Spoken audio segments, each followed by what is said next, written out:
What is the lie that tells the truth? The lie that tells the truth is the comic premise. It's you're constructing a lie in order to get to the truth of something. How can you be a good person in the world? Well, maybe you wake up and you do good things, and maybe you work for a nonprofit, and if you see somebody homeless, maybe you give them $1. But not very amusing. So you create a lie to get to that truth. And so you start off with somebody who is not a good person in the world, as in Groundhog Day. And there's this lie, there's this impossible thing that happens, or improbable thing, that sends him on a journey in which the question that you're pondering is explored. Because it ultimately, for me, theme is best expressed as a question, as opposed to love. Theme of Romeo and Juliet: love conquers all. Maybe, but don't they both die at the end? I mean, so that seems theme as a postcard is not as useful to you as theme as a question, because in Romeo and Juliet, maybe Shakespeare is exploring what's the nature of love. Because you see in Romeo and Juliet all sorts of different sorts of love. There's the love of Romeo for his bros, Benvolio and Mercutio. There's the love of Juliet for the nurse. There's the malicious, grasping, love, if you can call it love, of Tybalt, the evil cousin for Juliet, because he wants to control her and not have her see Romeo. So there's also different sorts of love. So you're exploring a question that you're taking the time to explore in your writing, as opposed to, the answer, and now you're just, kind of connecting dots. Because maybe you don't know the answer. How's that? Maybe it's just something you're thinking about and you're not sure. And so by using this narrative, you're exploring it yourself. Otherwise, it's 4 months to 6 months of hard work, and you already knew where you're going to go. A lot of script books tell you should always know where you're ending up. But even that's not always true. And not every great writer writes that way. If you're going to write a mystery, I think you should know who killed the guy or the girl at the beginning. But I think it's important to observe the passing moments in comedy, because that's where the comedy comes from. Not from, I need to get from here to here, but what's happening here? And look around. And wow, that's weird. And if you're just writing from there to there, you're going to miss the weird thing that your character, with their eyes, notices, and with their mouth says something about it or does something about it.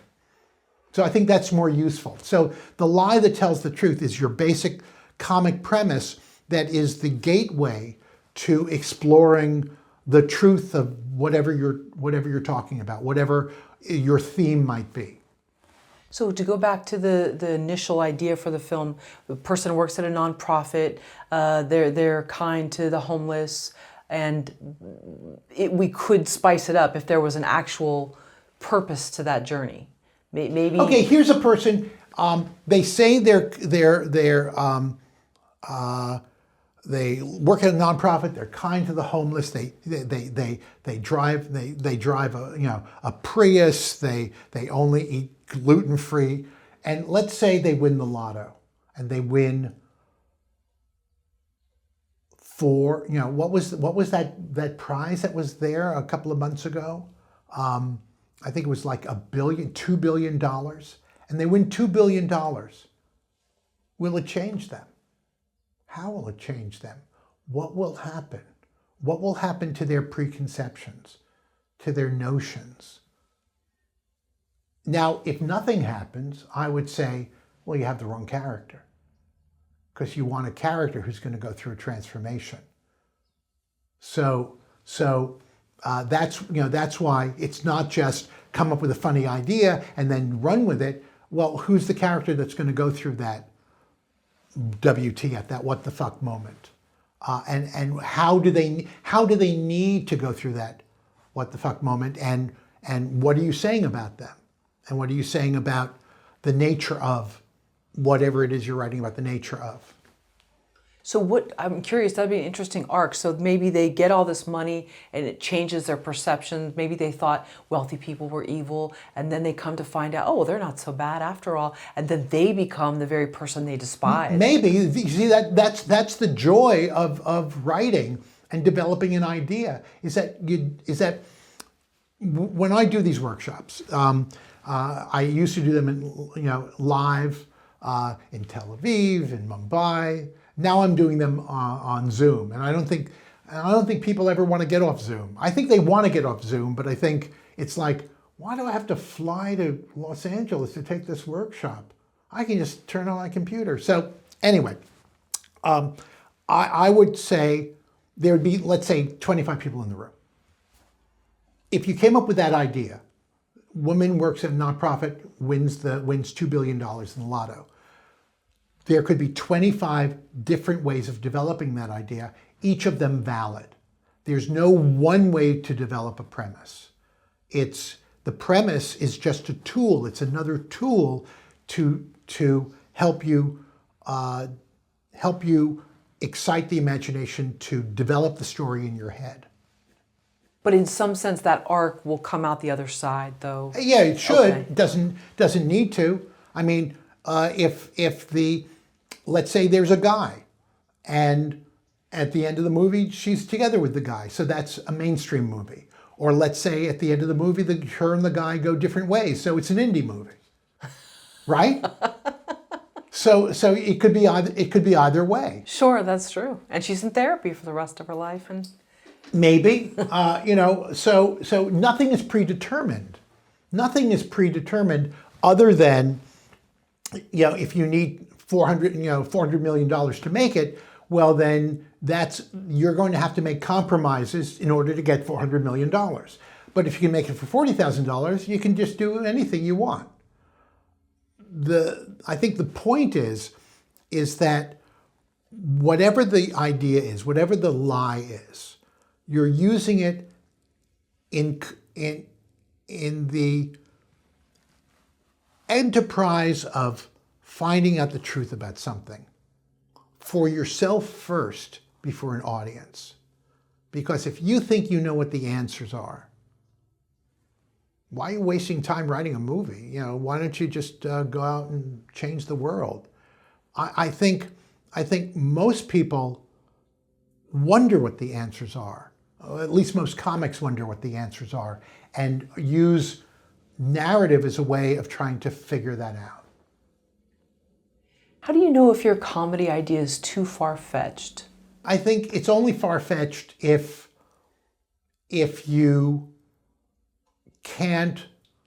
somebody can't relate to it. What's the movie Everything All at Once?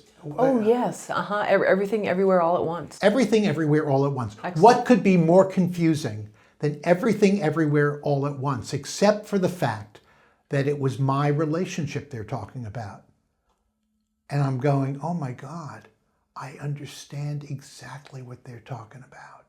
Because it not only was great sci-fi and mind-bending and full of all sorts of multi-dimensions, but it was also about, honey, look at that. The guy with the waist pouch, that's me. So far-fetched is only means that somebody isn't able to relate to it. And you only need one person to relate to it. How many rejections did she get for Harry Potter? All you need is one person. On the other hand, work on something else at the same time. Because the one thing you don't want to do is to flog the same horse. That the time that you're spending trying to convince the world that this is a great script, you could use some of that time to write your next script. because every successful writer will tell you that first script helped me write the seventh script that sold, as opposed to, you've got to buy this first script. I mean, that's where a lot of beginning writers end up with. They white knuckle that one script and they won't let go of it. And they don't progress because, listen, maybe it's not good, maybe it's too far-fetched to sell, but maybe it's a good writing sample. What's your next idea? So I'm thinking of the idea of normie. I've been watching Wednesday Addams, and so they talk about these normies. And for anybody who ever haven't watched it yet, but okay, right. But yeah, I have a vague idea what you're talking about. Sure. And so, what if some people aren't writing "quote unquote" normie comedies, which is for the mainstream, which is going to be seen at a Cineplex, which is going to be seen more in an area where people's lives are pretty set. It's not like this crazy sort of eclectic group, and that'll be my term for normie. And what they're writing is too far-fetched, too absurdist. You say that there's something for everybody, but that's is there weird really? because what I've heard were that buyers were looking for something that was edgy, that wasn't normie. And again, you have some executive saying, I want something edgy, something that no one has seen before, but what they really are thinking, but that I've seen before, so that it's comfortable enough for me to sell it to my bosses. So it's like chasing a joke. All you can do is have one eye on the market, or maybe half an eye, maybe half your ear on the market, and then write your story. And if they don't like this one, then write another one. And be inspired by the things that you like.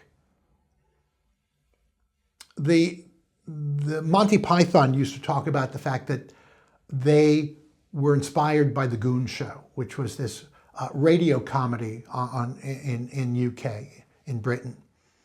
They didn't steal it, but they were certainly inspired by it. They were, they were the children of The Goon Show.